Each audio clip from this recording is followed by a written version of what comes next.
ॐ भूर्भुवः स्वः तत्सवितुर्वरेण्यं भर्गो देवस्य धीमहि धियो यो नः प्रचोदयात्। ॐ शांति शांति शांति। नमस्ते मेरे प्यारे दोस्तों, ये महर्षि रमन की शिक्षाओं के ऊपर 10वां वीडियो है। इस वीडियो को हम शुरू करते हैं प्रकरण 9 और इसका विषय है मौन और सत्संग। यद्यपि श्री रमन किसी भी जिज्ञासु को मौखिक उपदेश देने में आनंद का अनुभव करते थे, वे प्राय स्पष्ट किया करते थे कि उनका मौन उपदेश अधिक सीधा एवं अधिक शक्तिशाली है। यह मौन उपदेश आध्यात्मिक प्रभाव था जो उनके स्वरूप से हमेशा निकलता रहता था, इतना शक्तिशाली कि वे इसे अपने उपदेश का मूलाधार एवं अधिक सीधा तथा अधिक कार्यक्षम पहलू मानते थे। चित्त का निरोध कैसे किया जाए, इस विषय में शाब्दिक उपदेश की जगह वे अपनी मौन शक्ति का अनायास ही प्रयोग करते थे, जो उनके निकट बैठे हुए साधकों के मन को अपने आप शांत कर देती थी। जो लोग उनकी इस शक्ति के साथ मेल बिठाने में समर्थ थे, वे कहते कि उन्हें एक प्रकार की आंतरिक शांति एवं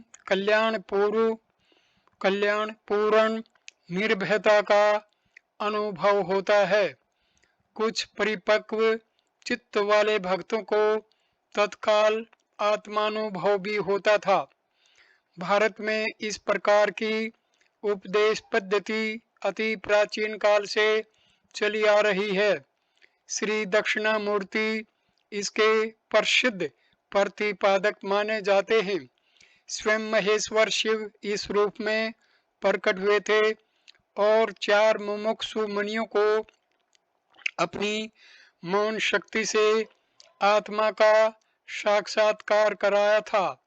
श्री रमन अक्सर दक्षिणामूर्ति का नाम बड़े आदर से लिया करते थे। इस प्रकरण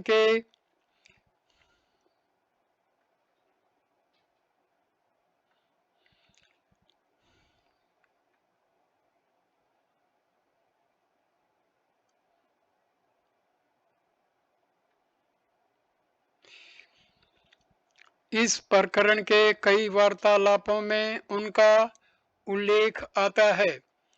गुरु से प्रवाहित होने वाली शक्ति कोई भी प्राप्त कर सकता है, जिसका लक्ष्य आत्मा की ओर अर्थात गुरु के स्वरूप की ओर उन्मुख होता है। दूरी इसकी कार्य साधकता के मार्ग में विघ्न या अवरोध नहीं है।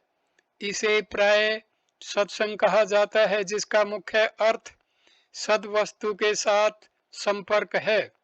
श्री रमन सत्संग को बहुत महत्व देते थे और प्राय कहा करते थे कि आत्मानुभव का यह सबसे अधिक कार्यक्षम साधन है।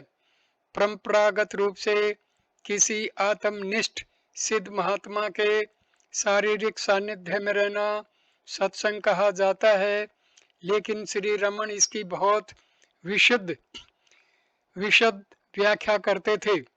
वे कहते कि सत्संग में मुख्य बात गुरु से मानसिक संबंध स्थापित करना है। सत्संग केवल गुरु के निकट बैठने से ही नहीं, बल्कि किसी भी देश काल में उनका चिंतन करने से भी होता है। निम्नलिखित उद्धरण सत्संग के महिमा को स्पष्ट करते हैं। जो संस्कृत के 5 श्लोक हैं, जिनको श्री रमन ने विभिन्न कालों में प्राप्त किया था, वे इनके भाव से काफी प्रभावित हुए थे और उनका तमिल में अनुवाद करके उर्दू नालपादु अनुबंधों में जोड़ दिया, जो सुदर्शन सददर्शन नाम से प्रसिद्ध है और उनके द्वारा रचित काव्यों में श्रेष्ठ है। पहला, सत्संग से दुव्यवी वस्तुओं में निसंगता होती है, निसंगता से निर्मोहता होती है, निर्मोहता से निश्चल तत्व में चित्त स्थिर होता है, जिससे जीवन मुक्ति होती है। अतः सत्संग करना चाहिए। दूसरा, आत्मनिष्ठ महात्मा के सत्संग से हृदय में आत्म विचार उत्पन्न होता है, जिससे इसी जीवन में वह प्रशस्त सहज अवस्था प्राप्त होती है, जो प्रवचन सुनने से, धर्म ग्रंथों का अध्ययन करने से, उनके अर्थ का मनन करने से, सत्कर्मों से अथवा अन्य किसी भी साधन से प्राप्त नहीं होती। तीसरा, यदि सत्संग प्राप्त हो तो नियमों का क्या काम है। जब दक्षिण का शीतल पवन बहता हो तब हाथ में पंखा रखने की क्या आवश्यकता है। चौथा, चंद्रताप को, गंगा पाप को, कल्पतरु दरिद्रता को नष्ट करते हैं। निर्मल साधु महात्मा के दर्शन से ही ये सब नष्ट हो जाते हैं। पांचवा, जल में तीर्थ एवं पाषाण में मूर्तियों की समानता महात्माओं के साथ नहीं की जा सकती। अहो क्या आश्चर्य है। तीर्थ एवं देव बहुत समय के पश्चात लोगों के चित्त को शुद्ध करते हैं, जबकि साधु पुरुष दृष्टि मात्र से तत्काल शुद्धि प्रदान करते हैं। अब सत्संग के विषय को प्रश्न उत्तर के रूप में समझने की कोशिश की जाती है। पहला प्रश्न, भगवान घूमकर सब लोगों को सत्य का उपदेश क्यों नहीं देते। उत्तर, ये साधक का प्रश्न था, अब महर्षि इसका उत्तर देते हैं। आपने यह कैसे जाना कि मैं ऐसा नहीं कर रहा। उपदेश का यह मतलब है कि मंच पर खड़े होकर लोगों के समक्ष ऊंची आवाज में प्रवचन करते फिरें। उपदेश ज्ञान का सीधा संकर्मण है। वस्तुतः ज्ञानोपदेश मौन से ही दिया जा सकता है। आप उस आदमी के बारे में क्या सोचते हैं जो 1 घंटे तक प्रवचन सुनने के पश्चात प्रभावित हुए बिना चला जाता है और उसके जीवन में कोई परिवर्तन नहीं होता। उसकी तुलना किसी दूसरे मनुष्य से कीजिए जो पवित्र संत के पास बैठता है और थोड़ी देर बाद अपनी जीवन दृष्टि में पूर्ण परिवर्तन के साथ वापस जाता है। इनमें क्या बेहतर है, जोर शोर से प्रभावहीन प्रवचन करना या मौन बैठकर आंतरिक शक्ति प्रसारित करना।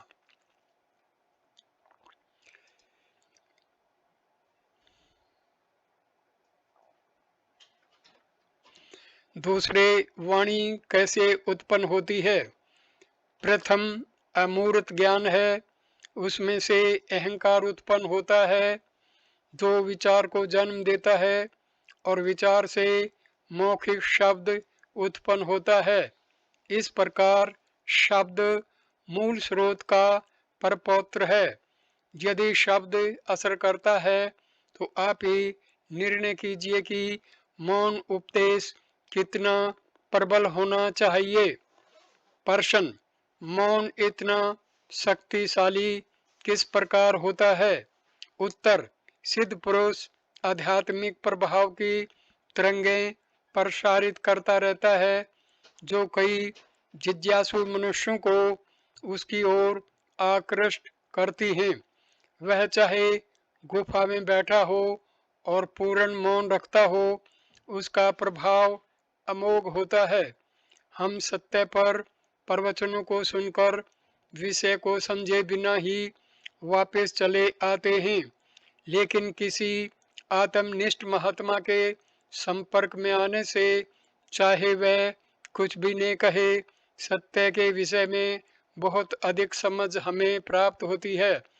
उसे लोगों के बीच जाने की कभी भी आवश्यकता नहीं है। आवश्यकता पड़ने पर वह दूसरों को निमित्त बना सकता है। सद्गुरु मौन अवस्था का प्रदाता है, जिसमें आत्मज्ञान का प्रकाश शेष सत्य के रूप में निरंतर प्रकट होता रहता है। यदि सद्गुरु की दृष्टि शिष्य की दृष्टि से मिलती है तो मौखिक शब्द व्यवहार बिल्कुल निरर्थक है। प्रश्न: भगवान दीक्षा प्रदान करते हैं? उत्तर: मौन सबसे श्रेष्ठ तथा सबसे अधिक प्रभावशाली दीक्षा है। श्री दक्षिणामूर्ति ऐसी दीक्षा देते थे। स्पर्श, दृष्टि इत्यादि से दी जाने वाली दीक्षा निम्न स्तर की है। मौन दीक्षा सबके हृदय में परिवर्तन लाती है। शिष्यों के पास आने पर दक्षिणामूर्ति मौन रहे। यह सबसे ऊंची दीक्षा है। इसमें दीक्षा के और प्रकारों का समावेश है। दूसरी दीक्षाओं में दृष्टा दृश्य का संबंध स्थापित करना पड़ता है। प्रथम दृष्टा और तब दृश्य प्रकट होना चाहिए। जब तक ये दो नहीं होते वो एक दूसरे को देख या छू कैसे सकता है। मौन दीक्षा परिपूर्ण है। इसमें देखना, छूना एवं उपदेश देना शामिल है। यह शिष्य को सब तरह से शुद्ध कर देती है तथा उसको सत्य में प्रतिष्ठित कर देती है।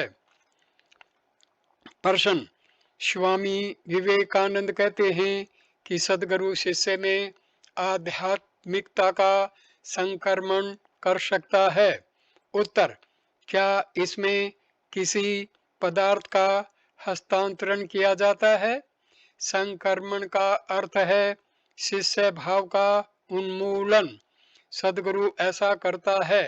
यह नहीं कि पहले मनुष्य कुछ और था एवं पश्चात उसका रूपांतरण किया गया। प्रश्न: दीक्षा गुरु की भेंट नहीं है? उत्तर: ईश्वर अनुग्रह सद्गुरु पर्याय हैं, नित्य हैं तथा सर्वव्यापक हैं।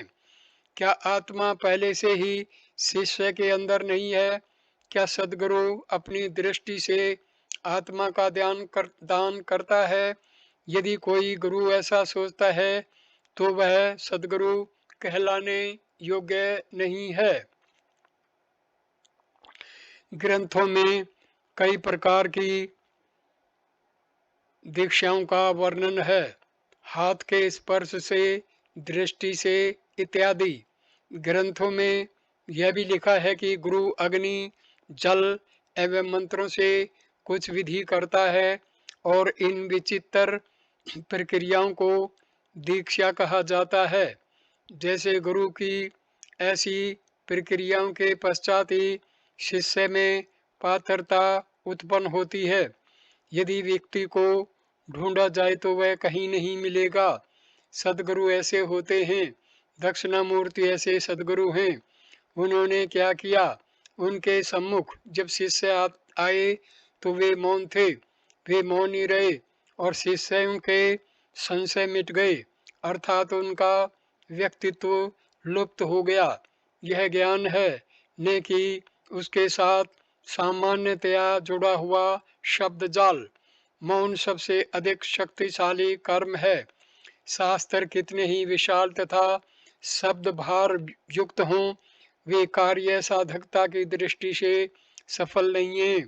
गुरु मौन रहते हैं और सब में शांति अपने आप प्रतिष्ठित हो जाती है। गुरु का मौन सब शास्त्रों से अधिक विशाल तथा निश्चयात्मक रूप से कार्य साधक है। ये प्रश्न इस विचार के कारण उत्पन्न होते हैं कि यहाँ इतने लंबे समय से रहते हैं, बहुत कुछ सुनते हैं, कठोर श्रम करते हैं, फिर भी कुछ हाथ नहीं लगा। अंदर होने वाला कार्य दिखता नहीं है। वस्तुतः गुरु हमेशा आपके भीतर हैं।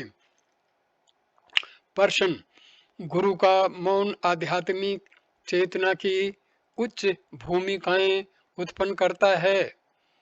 उत्तर: गुरु के मौन की शक्ति का वर्णन करने वाली एक प्राचीन कथा है। तत्वराय ने अपने गुरु स्वरूपानंद की महिमा को गाने के लिए तमिल में भरनी नाम के विशेष प्रकार के काव्य की रचना की। उसे सुनकर उसके मूल्य का निर्धारण करने के लिए पंडितों की सभा बुलाई।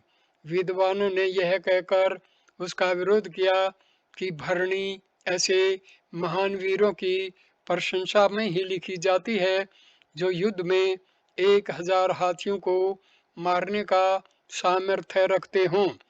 एक यति के लिए इसकी रचना नहीं की जा सकती। इस पर लेखक ने कहा, चलिए हम सब मेरे गुरु के पास जाएं और वहीं पर इस बात का निर्णय किया जाए। वे सब गुरु के पास गए और सभी अपने अपने स्थान पर बैठ गए तो लेखक ने अपने गुरु से उनके आने का हेतु बताया। गुरु मौन रहे और अन्य सब भी मौन रहे। पूरा दिन गुजर गया, रात हुई और इस प्रकार कई दिन रात गुजर गए, लेकिन सब मौन ही बैठे रहे।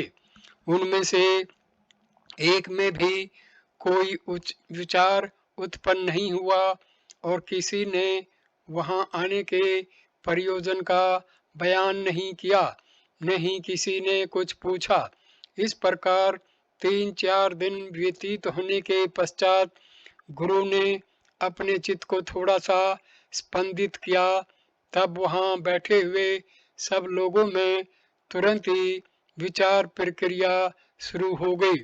तब उन्होंने घोषित किया, इस गुरु की मदमत हाथी जैसे हम सबके अहंकार को एक साथ जीतने की शक्ति के सामने 1000 हाथियों को मारने की शक्ति कुछ भी नहीं है। इसलिए निश्चित रूप से इनकी स्तुति में भरनी की रचना बिल्कुल उचित है। प्रश्न: यह मौन शक्ति किस प्रकार कार्य करती है? उत्तर: वाणी अपने विचारों को दूसरे में संक्रांत करने का माध्यम है। विचारों के उत्पन्न होने के पश्चात ही उसे सेवा के लिए बुलाई जाती है। दूसरे सब विचार अहम विचार उत्पन्न होने के बाद ही प्रकट होते हैं। इसलिए अहम विचार सारे वार्तालापों की जड़ है। जब मनुष्य निर्विचार रहता है तो वह दूसरों को मौन रूप विश्व भाषा से समझा लेता है। मौन नित्य वाणी है, वह वाणी का निरंतर प्रवाह है जो बोलने से रुक जाता है। ये शब्द जो मैं बोल रहा हूँ उस मौन वाणी का अवरोध करते हैं। जैसे धातु के तार में बिजली का प्रवाह बहता है, उसे रोकने पर वह बत्ती के रूप में प्रकाश या पंखे के रूप में हवा देता है। तार में बिजली अव्यक्त शक्ति के रूप में रहती है। उसी प्रकार मौन वाणी का नित्य प्रवाह है जो शब्दों से रुक जाता है। कई सालों तक चलने वाले वार्तालाप से जो बात समझ में नहीं आती, वह मौन के एक अक्षण में अथवा मौन के समक्ष समझ में आ जाती है। दक्षिणामूर्ति तथा उनके 4 शिष्य इस प्रकार इसका अच्छा उदाहरण है। मौन सर्वोच्च एवं सर्वाधिक कार्यक्षम वाणी है। प्रश्न, भगवान कहते हैं कि ज्ञानी का प्रभाव मौन में भक्त के हृदय में प्रवेश करता है तथा भगवान ऐसा भी कहते हैं कि महात्मा का सत्संग अपनी सच्ची सत्ता का अनुभव कराने की अक्षमता रखता है। उत्तर, हाँ। इनमें विरोध क्या है? ज्ञानी, महात्मा, संत, क्या इनमें कोई भेद है? प्रश्न, नहीं, कोई भेद नहीं। उत्तर, इनका संग करना अच्छा है। वे मौन द्वारा कार्य करेंगे, बोलने से उनका प्रभाव कम हो जाता है। मौन सर्वाधिक शक्तिशाली है। वाणी हमेशा मौन से कम शक्तिशाली होती है, इसलिए मानसिक संपर्क श्रेष्ठ है। प्रश्न, यह बात उनके भौतिक शरीर में रहने तक ही या उसके विलय के पश्चात भी सच है? उत्तर, गुरु भौतिक आकार नहीं है, इसलिए उसके लुप्त होने के पश्चात भी यह मानसिक संपर्क बना रहता है। मनुष्य अपने गुरु के मरण के बाद दूसरे गुरु के पास जा सकता है, लेकिन सब गुरु एक हैं और उनमें से कोई भी आप देखते हैं वह शरीर नहीं है। मानसिक संपर्क हमेशा श्रेष्ठ है। प्रश्न, अनुग्रह गुरु के मन से शिष्य के मन पर होने वाली कोई सूक्ष्म क्रिया है या कोई भिन्न चीज है? उत्तर, अनुग्रह का श्रेष्ठ स्वरूप मौन है, वही श्रेष्ठ उपदेश भी है। प्रश्न, विवेकानंद ने भी कहा है कि मौन ऊंची आवाज में की गई प्रार्थना है। उत्तर, वह साधक के मौन के लिए है। गुरु का मौन सर्वोच्च उपदेश है तथा अनुग्रह का श्रेष्ठ रूप है और सारी दीक्षाएं मौन से निष्पन्न होती हैं, अतः गौण है। मौन आद्य स्वरूप है। यदि गुरु मौन रहे तो शिष्य का चित्त अपने आप शुद्ध हो जाता है। प्रश्न, श्री भगवान का मौन स्वयं एक शक्तिशाली प्रभाव है। वह हमारे मन में विशेष प्रकार की शांति स्थापित करता है। उत्तर, मौन कभी विश्राम न करने वाली वाणी है। मौखिक वाणी मौन वाणी को रोक देती है। मौन में मनुष्य अपने आसपास की परिस्थिति के साथ निकटतम संपर्क में होता है। दक्षिणामूर्ति के मौन ने 4 ऋषियों के सारे संशय नष्ट कर दिए। मौन व्याख्यान प्रकटित परब्रह्म तत्वम का अर्थ मौन द्वारा सत्य का प्रतिपादन है। मौन को व्याख्यान कहा है। मौन इतना समर्थ है। मौखिक वाणी के लिए वाग इंद्रिय एवं अन्य अंगों की आवश्यकता होती है जो वाणी के पहले होने चाहिए, लेकिन वह दूसरी मौन वाणी विचार से भी परे है। संक्षेप में मौन परावाणी है, अनुच्चारित शब्द है। प्रश्न, क्या सब लोग मौन से लाभान्वित होते हैं? उत्तर, मौन सच्चा उपदेश है, पूर्ण उपदेश है, जो अधिकतम पक्व साधक के लिए ही अनुकूल है। दूसरे इससे पूरी प्रेरणा नहीं प्राप्त कर सकते, अतः उनको सत्य समझाने के लिए शब्दों का प्रयोग करना पड़ता है, लेकिन सत्य शब्दातीत है, उसे मौखिक वाणी से समझाया नहीं जा सकता, केवल सूचित करना ही संभव है। प्रश्न, प्राय कहा जाता है कि महात्मा की एक दृष्टि पर्याप्त है। मूर्ति पूजा, यात्रा इत्यादि इतने प्रभावशाली नहीं हैं। मैं यहाँ 3 महीनों से हूँ, लेकिन पता नहीं मुझे कितना लाभ हुआ। उत्तर, दृष्टि का प्रभाव शुद्ध करने वाला है। शुद्धि देखी नहीं जाती। जैसे लकड़ी को जलने में अधिक समय लगता है, कोयला जल्दी जलता है और स्फोटक पदार्थ तुरंत जल जाता है, यही बात महात्माओं के संपर्क में आने वाले विभिन्न स्तर के लोगों के लिए भी सही है। ज्ञानाग्नि सब कर्मों को जला देता है। ज्ञानियों के संपर्क से अर्थात ज्ञानप्रद मानसिक वायुमंडल से ज्ञान प्राप्त होता है। प्रश्न, यदि शिष्य प्रयत्न न करे तो क्या गुरु का मौन उसे साक्षात्कार करा सकता है? उत्तर, सदगुरु के सानिध्य में वासनाएं बेअसर हो जाती हैं एवं मन शांत बनने से समाधि का अनुभव होता है। इस प्रकार गुरु के समीप शिष्य सच्चा ज्ञान तथा सच्चा अनुभव प्राप्त करता है। उसकी शिथिलता सिद्ध करने के लिए उसे आगे का प्रयत्न करना चाहिए। कर्म से शिष्य उसे अपनी वास्तविक अवस्था जानकर जीवन मुक्त हो जाएगा। प्रश्न, यदि भीतरी आत्मा अनुसंधान का अभ्यास करना हो तो गुरु का भौतिक सानिध्य आवश्यक है।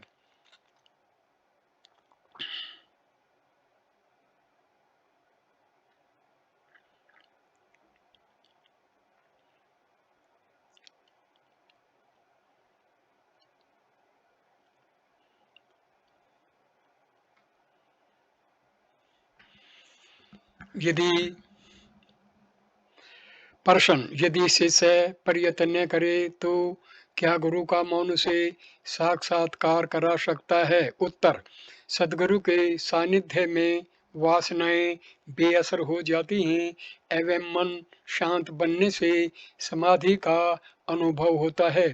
इस प्रकार गुरु के समीप शिष्य सच्चा ज्ञान तथा सच्चा अनुभव प्राप्त करता है। उसकी शिथिलता सिद्ध करने के लिए उसे आगे का प्रयत्न करना चाहिए। कर्म से शिष्य उसे अपनी वास्तविक अवस्था जानकर जीवन मुक्त हो जाएगा। प्रश्न, यदि भीतरी आत्मा अनुसंधान का अभ्यास करना हो तो गुरु का भौतिक सानिध्य आवश्यक है? उत्तर, जब तक सारे संशय मिट जाएं तब तक यह जरूरी है। प्रश्न, मैं स्वयं अपने चित्त को एकाग्र करने में असमर्थ हूँ। मैं मुझे सहायता करने वाली शक्ति का आह्वान करता हूँ। उत्तर, हाँ, इसे अनुग्रह कहते हैं। व्यक्तिगत रूप से हम असमर्थ हैं क्योंकि मन दुर्बल है, अतः अनुग्रह आवश्यक होता है। साधु सेवा से वह प्राप्त होगा। दुर्बल मनुष्य प्रबल मनुष्य के प्रभाव में आ जाता है, वैसे ही मनुष्य का दुर्बल मन प्रबल मन वाले महात्माओं के नियंत्रण में स्वाभाविक रूप से आ जाता है। जो है वह केवल अनुग्रह है, दूसरा कुछ नहीं। प्रश्न, क्या भौतिक दृष्टि से गुरु सेवा करना आवश्यक है? उत्तर, शास्त्र कहते हैं कि आत्म साक्षात्कार के लिए मनुष्य को 12 वर्ष तक गुरु की सेवा करनी चाहिए। गुरु क्या करता है? क्या वह इसे शिष्य के हाथ में दे देता है? क्या आत्मा हमेशा साक्षात नहीं है? तो इस साधारण मान्यता का क्या अर्थ है? मनुष्य हमेशा आत्मा है, फिर भी वह इस सत्य से अनजान है। उल्टे वह उसे शरीर आदि अनात्मा से मिश्र कर देता है। ऐसा अज्ञान के कारण किया जाता है। यदि अज्ञान का नाश किया जाए तो यह भ्रम मिट जाएगा एवं सत्य ज्ञान प्रकट होगा। सिद्ध महात्माओं के संपर्क में रहने से मनुष्य का अज्ञान धीरे धीरे लुप्त हो जाता है। इस प्रकार नित्य सिद्ध आत्मा प्रकट होता है।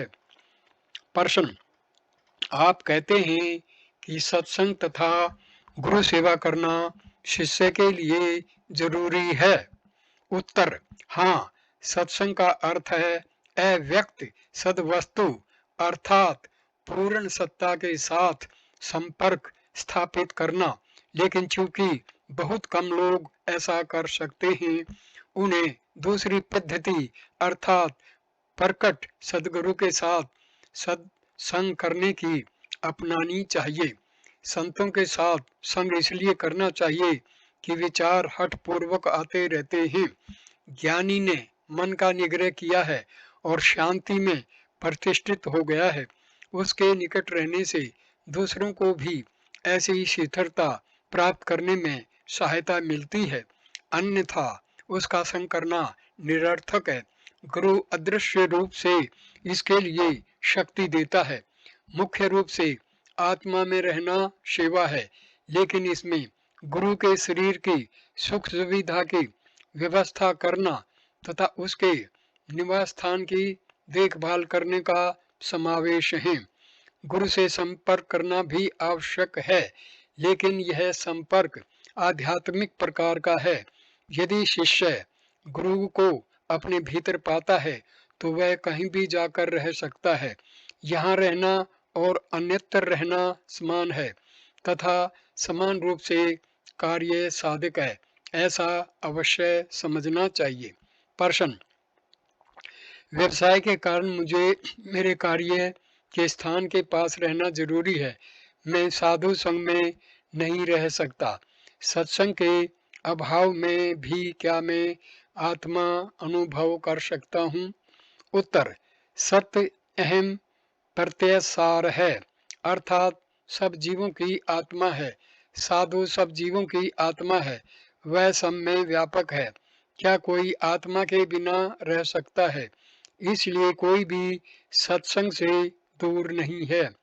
प्रश्न: क्या गुरु का सानिध्य सहायक बनता है? उत्तर: क्या आप भौतिक सानिध्य की बात करते हैं? उसमें क्या लाभ है? मन ही महत्व का है। मानसिक संपर्क करना चाहिए। ऐसा संपर्क मन को हृदय में विलीन कर देता है। संपर्क भौतिक तथा मानसिक दोनों प्रकार का होता है। गुरु का बाह्य स्वरूप मन को अंदर की ओर मुड़ता है। गुरु साधक के हृदय के अंदर भी है, इसलिए वह अंतर्मुख बने मन को हृदय में खींचता है। प्रश्न: मैं केवल इतना जानना चाहता हूँ कि सत्संग आवश्यक है या नहीं और मेरे यहाँ आने से मुझे सहायता मिलेगी या नहीं? उत्तर: प्रथम आपको सत्संग क्या है इसका निर्णय करना चाहिए। इसका अर्थ सत्य अर्थात सत्य के साथ सत्संग करना है। सत्य के साथ संग अथवा जो सत्य को जानता है, ऐसे संत के साथ संग करना सबके लिए निश्चित रूप से आवश्यक है। शंकराचार्य ने कहा कि तीनों लोकों में सत्संग के समान कोई नौका नहीं है जो मनुष्य को सुरक्षित रूप से जन्म मरण चक्कर रूप संसार सागर से पार कर देती है। सत्संग का अर्थ सत के साथ संग है। सत केवल आत्मा है, क्योंकि अभी आत्मा को सत के रूप में नहीं जाना गया है। उस ज्ञानी का संग किया जाता है जिसने इस प्रकार समझ लिया है। यह सत्संग है। इसमें अंतर्मुखता होती है, तब सत प्रकट होता है। मैं इस वीडियो को यहीं पर विराम देता हूँ। अगला 11वां वीडियो हम शुरू करेंगे। विषय होगा ध्यान और योग। ये वीडियो देखने के लिए धन्यवाद मेरे दोस्तों। नमस्ते, नमस्कार।